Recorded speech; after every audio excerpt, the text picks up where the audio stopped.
दोस्तों, आजकल के इस भागदौड़ की ज़िंदगी में हमें बहुत से दुखों का सामना करना पड़ता है। जैसे जैसे हमारी ज़िंदगी एक बचपन से बुढ़ापे की ओर बढ़ता है, ठीक उसी तरह हमारे दुख और कष्ट भी बहुत ज़्यादा मात्रा में बढ़ने लगते हैं। क्या आपने कभी विचार किया कि ये दुख हमारे मन में क्यों उत्पन्न होते हैं और इसे किस तरीके से दूर किया जा सकता है? इस वीडियो में भगवान बुद्ध के द्वारा बताई गई कुछ कारणों को विस्तार से बताया गया है। जानने के लिए वीडियो में अंत तक बने रहें। एक बार गौतम बुद्ध और उनके शिष्य एक वन से गुजर रहे थे।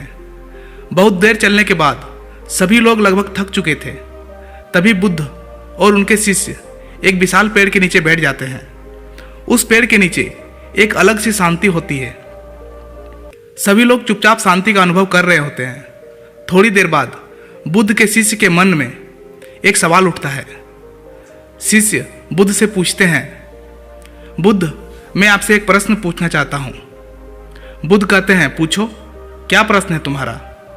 शिष्य बोलते हैं, महाराज, मैंने कभी आपको दुखी नहीं देखा। आपके चेहरे पर हर समय एक अलग सी मुस्कुराहट रहती है जो हमारे भीतर आनंद भर देती है। आपके चेहरे में एक अलग सी चमक दुखों को कोसों दूर रखती है। भिक्षु बनने से पहले मेरे जीवन में बहुत सारा दुख था, जिसके कारण मैं भिक्षु बन गया। पर अभी तक मैं नहीं समझ पाया कि दुख है क्या। बुद्ध मुस्कुराते हुए बोले कि दुख एक विचार से ज्यादा कुछ भी नहीं है। सभी लोग ये बात सुनकर चौंक गए और बुद्ध से पूछते हैं, परंतु महाराज, विचार तो आते हैं और चले जाते हैं, पर दुख एक बार जो आता है तो जाने का नाम ही नहीं लेता। बुद्ध बोले, मैं तुम्हें एक छोटी सी घटना बताता हूं। एक नगर में एक धनी व्यक्ति रहता था। उसके पास बहुत वफादार नौकर रहा करता था। उस धनी व्यक्ति को अपने नौकर पर बहुत भरोसा था। एक दिन उस धनी व्यक्ति को किसी काम की वजह से बाहर जाना पड़ा। जब वे व्यक्ति 2 दिन बाद बाहर से लौटे तो एक कीमती सामान खरीद कर ले आते हैं। वह व्यक्ति उस कीमती सामान को अपने कमरे में बड़ा सजा कर रखता था और अपने नौकर से कह देता कि तुम्हें खास तौर पर इस चीज का ध्यान रखना है। ध्यान रहे यह टूटे नहीं, यह मेरे लिए बहुत इंपॉर्टेंट है। नौकर कहता, जी मालिक, मैं इसका पूरा ख्याल रखूंगा, आप चिंता ना करें।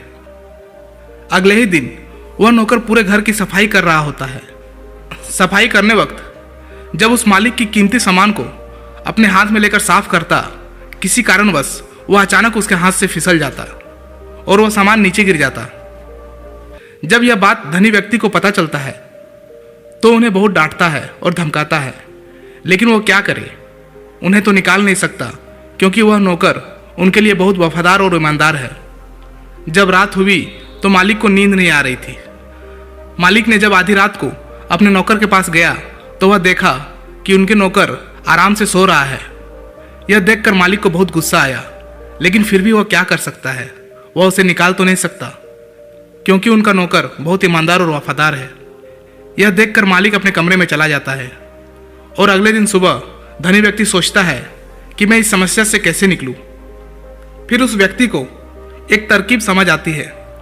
वह अपने नौकर के पास जाता है और अपने नौकर से कहता कि मुझे बहुत दुख हो रहा है, ये चीज़ बताते हुए कि कल जो तुमने सामान तोड़ी थी वो सामान वास्तव में मैंने तुम्हारे लिए लाया था। मैं तुम्हें उपहार देना चाहता था, परंतु ऐसा हो नहीं पाया। मालिक की यह बात सुनकर नौकर को बहुत दुख हुआ। फिर वह सोचता कि मेरे से सामान टूटकर बहुत बड़ी गलती हो गई। उस रात नौकर के मन में बहुत बेचैनी हुई और वह यह सोचकर ठीक से सो नहीं पाया। ऐसा क्यों हुआ? क्योंकि उस नौकर ने उस कीमती चीज को अपने आप से जोड़ लिया, इसीलिए वह दुखी हो रहा था। पहले उस नौकर के मन में यह विचार नहीं था कि वह कीमती चीज मेरी है, पर अब उसके मन में यह विचार है कि अगर वह कीमती चीज ना टूटती तो वो मेरी होती। इसीलिए भगवान बुद्ध कहते हैं, दुख केवल एक विचार है और यह विचार उस समय उत्पन्न होता है जब कोई अपने आप को किसी चीज से जोड़ लेता है, उसे पकड़ने की कोशिश करता है और वह चीज हमें दुख देती है। क्योंकि हमारे जीवन की वास्तविकता यही है कि कोई भी चीज हमसे जुड़ नहीं सकती। हर चीज आपके पास है, जो भी चीज आप अपने जीवन में उपयोग कर रहे हो, पर वो सभी चीज कुछ समय के लिए है, कुछ समय के बाद वह आपसे छूट जाएगी और यही वास्तविक घटना है जो आपको स्वीकार करना होगा। दोस्तों, वीडियो कैसी लगी कमेंट बॉक्स पर लिख कर जरूर बताइएगा और इसी तरह का मोटिवेशनल वीडियोस पाने के लिए चैनल को जरूर से जरूर सब्सक्राइब कीजिएगा। फिर मिलता हूँ कोई नेक्स्ट वीडियो में, तब तक के लिए धन्यवाद।